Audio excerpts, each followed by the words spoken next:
Welcome. I am here today with Vicky, our holistic vet at the Nutrition Centre. And today Vicky's with us because all day Vicky is going to be doing what's called a Titre or a Titer Test. Now these are very, very special and Vicky's going to tell you a little bit more about those. And I would encourage any of you that have a dog, which is all of you, I hope, hence you're watching, to come into the centre and find out more about these, because they are to test for your dog's immunity levels, and it's really, really important that you know these so that you can actually protect your dog from having what we call over-vaccination, which is actually just as bad as getting the virus, if not worse sometimes, I suppose. Vaccinosis is, you know, what are some of the symptoms of vaccinosis, Vicky? Because I think potentially in the past it could be that dogs have had vaccinosis and owners wouldn't even know, you know? I mean, I think it can be hugely variable, the types of reactions you get to vaccination. You obviously get immediate vaccine type reactions, which can happen straight afterwards. And the vets will often warn you about things like, oh, your dog might be a bit quiet for a few days or something like that. Or swelling at the site of the vaccine. So you can get swelling at the site of the injection, you can get quietness or seeming slightly off colour for a few days. You can obviously, like in people, get immediate allergic type reactions to vaccines, although that is exceptionally rare. More what I think vaccinosis refers to is some of the longer term changes that you can see following on from a vaccine, and that could be a chronic disease, a behaviour change, or something like that. And there are certain immune mediated diseases, so that's autoimmune diseases. So that means when the immune system attacks a normal part of the body, and you can get those that appear following a vaccination, and it's a proven thing known amongst some conventional vets as well. So the one that springs to mind would be immune mediated hemolytic anemia, which is where the immune system attacks the body's red blood cells and destroys them. And one of the known potential triggers for immune mediated hemolytic anemia is a vaccination. Over-vaccination. So not necessarily over-vaccination, it could just be a vaccination. But I think from looking through different cases, the cases that I've seen tend to be the cases that have had a lot of vaccines, rather than, so say you vaccinated your dog as a puppy, and then you did some Titre testing, and then you did another vaccine, say when they were 8, because you had a negative Titre test. I think it would be less likely for that to cause a problem like that than it would be if you've been vaccinated throughout your life, because each time you give a vaccination you're impacting on the immune system with something effectively abnormal or external, and so you're putting in something that could create an abnormal reaction, and so each time you're doing it you're effectively increasing the risk that could happen. And some dogs it obviously never happens to, and that they seem to be perfectly fine, but it's also very difficult to note exactly how much vaccines could be affecting overall health. Are they perfectly fine though? This is the thing. I mean, and that's what we don't know, because we have no exact way of measuring, but I always try and go for limited vaccinations, because you are putting in external chemicals that the body doesn't need. Well, this is it, I mean, I tend to call it protection over injection, because to me, logically, if you've achieved the result of protection, why would you want to re-inject for the same thing? You know, it's like painting your house the colour you want it, and then being like, oh, well, I'll paint it again next year, and next year, and next year, and it's all the same colour. You know, I mean, is there any detriment over the year? Does the immune system get to 364 days and go, wow, hang on, I need a top up here? I mean, the idea of topping up a vaccination is a completely ludicrous idea anyway. When we were at university, I remember specifically where we had an immunology lecture where they taught that restarting a vaccine course, you know, where they do the 2 injections close together again, was complete fallacy, and it gave no extra additional benefit. So why because the data sheets from the vaccine companies haven't changed. Because the pharmaceutical companies haven't done studies that show that that's the case, therefore they just leave their data sheet exactly the same. Right. So how would things change in that case then? Because to me that's not actually, well, it's not putting the dog first, but it's also not, in a sense, it's not even following up-to-date procedures in science. And I totally agree with you, and I think the only way we can get it to change is through promoting things like Titre testing. Because like you said, you know, you want to test, you don't want to just be randomly giving medications. Why we do worm counts for worms instead of just routine worming. Evidence. This is the vaccine equivalent of that. So we're testing, do they need a vaccination? And if they don't need a vaccination, then we don't want to give one because it's not necessary. And you know, people aren't being vaccinated every single year for a whole plethora of diseases. You have some vaccinations when you're young, and then that's it. For a lot of people, that's it for the rest of their lives. We still trust them when we're 80. Yes. Absolutely. And so it just seems ludicrous that in animals this would continue. So I think in a lot of cases it has to be an owner-led thing where all owners are requesting Titre testing from their vets. And eventually the practices will start to supply based on the demand for it. Because I think the pharmaceutical companies are never going to be encouraged to recommend fewer vaccinations. Because that unfortunately is not how they make their money. So I think the key message here is think twice before you take your dog for another annual vaccination, even the triannual ones, because some of the vaccines have been given a triannual licence, so your vet will tell you to come back in 3 years rather than having the annual licence of a year. And do some more research about it, definitely. You're welcome to ring here at the centre, ask us about our Titre testing days, our clinic days that we're going to be doing. Also, this wonderful lady, who unfortunately has passed away, but I've been reading about her for a very, very long time, a big fan of Catherine O'Driscoll. You can still buy her books. Incredible research books. This is not the only one, there's several, isn't there? I think one's called Tip of the Needle, which is a big thick book all about it. So if you want science behind not doing annual vaccines or triannual vaccines, the Catherine O'Driscoll books are the way to look immediately. And Vicky, just last minute reassurance to people that their dog is going to be protected if they don't look at these annual vaccines. And that's what the Titre test is giving people, is that reassurance that they know that their dog is protected. Because the studies that have been going on, there's one place in America particularly that's been doing some studies looking at challenge and antibody levels over a long period of time, and they found that it tends to be 7 years plus for your core ones.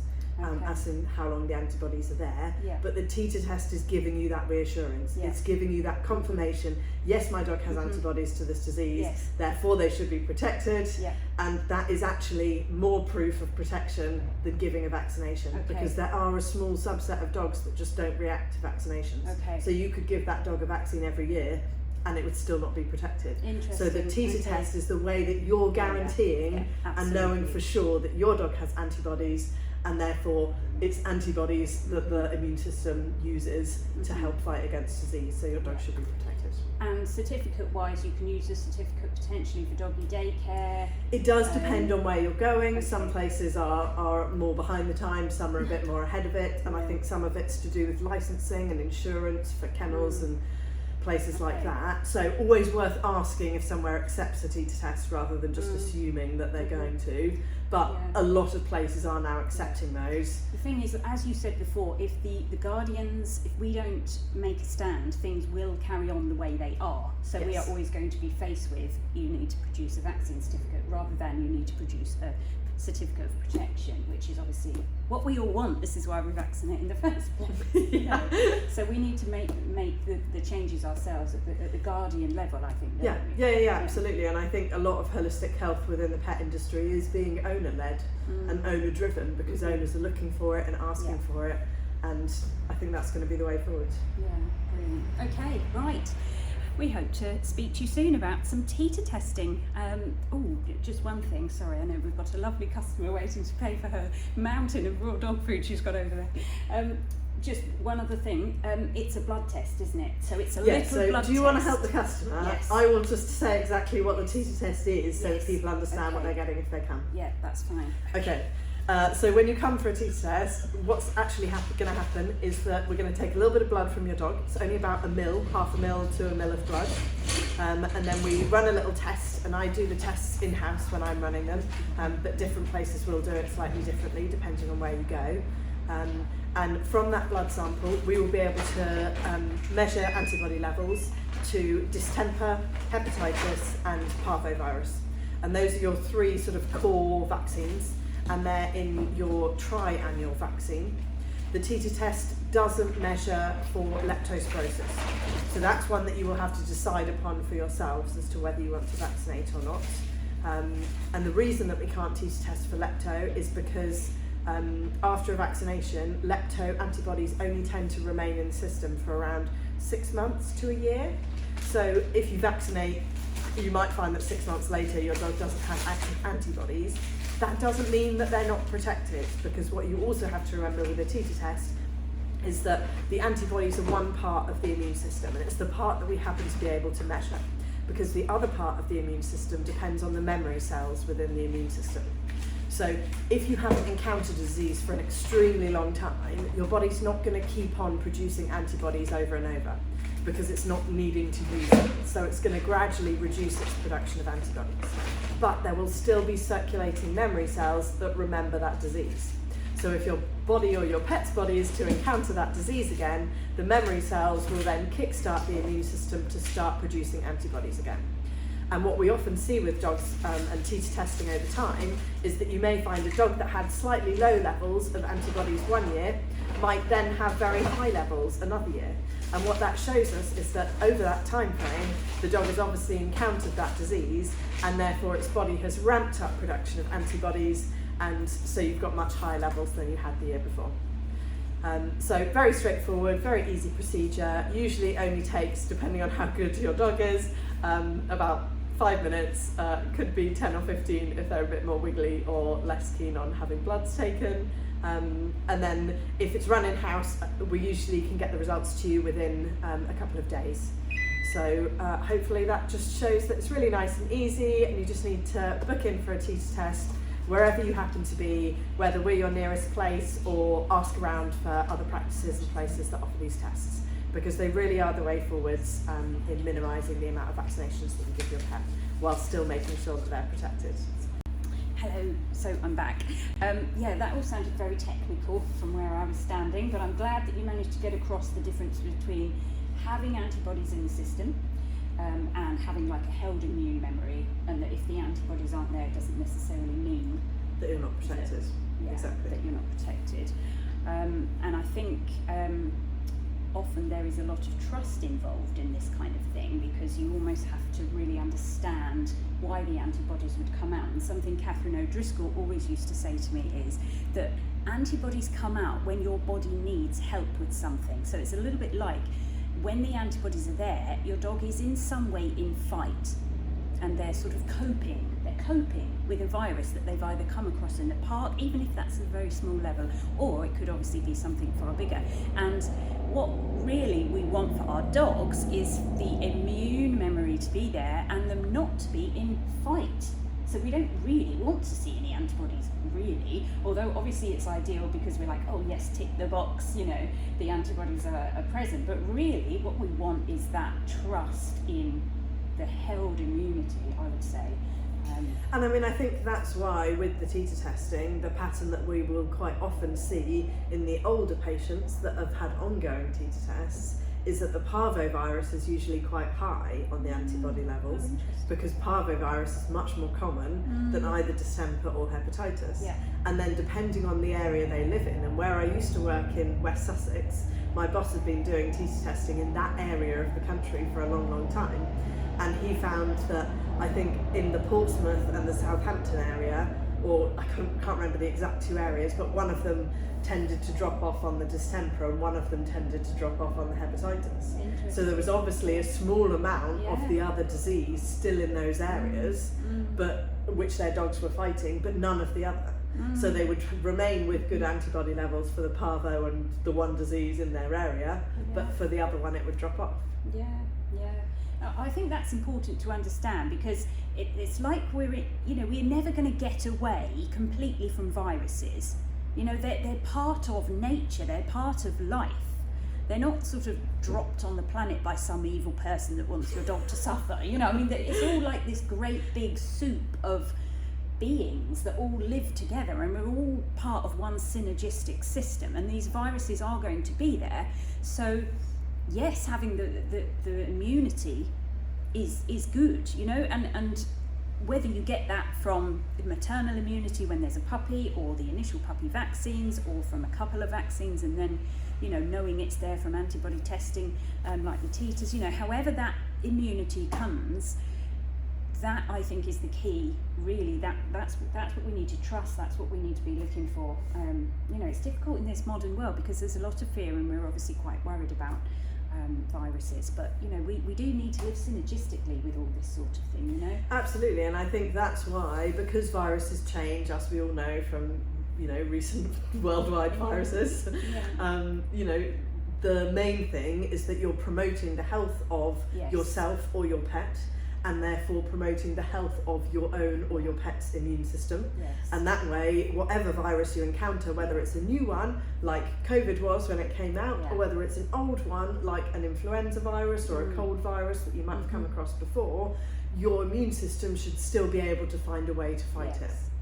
And that you can do by optimising health and therefore optimising immune system function. I think that's it. It isn't just about having the vaccines, it's about optimising the body to be able to create the antibodies even when you have the vaccines, and optimising the dog's health so the body is as fully healthy as it can be, so that they can cope when they meet the viruses and create the antibodies needed. And both the viruses that they've encountered before, as well as potential new viruses. And that's where I think that minimising vaccination allows for, or can allow for, a healthier immune system, which means they're better able to deal with both of those things, the old and the new viruses, rather than going, oh yeah, we're great at these ones, we've encountered these loads, but a new one, oh my god, I don't know if I can cope with that. We want them to be able to cope with both. Absolutely, yeah. So, you know, it might seem like a bit of an irony what we're talking about. The dog's actually healthier without repetitive vaccine, but because it's not what you've been told, but genuinely it is. We're probably repeating ourselves quite a bit now, and we look really brown on camera. I do apologise. We've not been over We're not to the actually that brown, or something. There's an odd light in here for some reason. So, okay, thanks so much for watching, and we shall see you soon.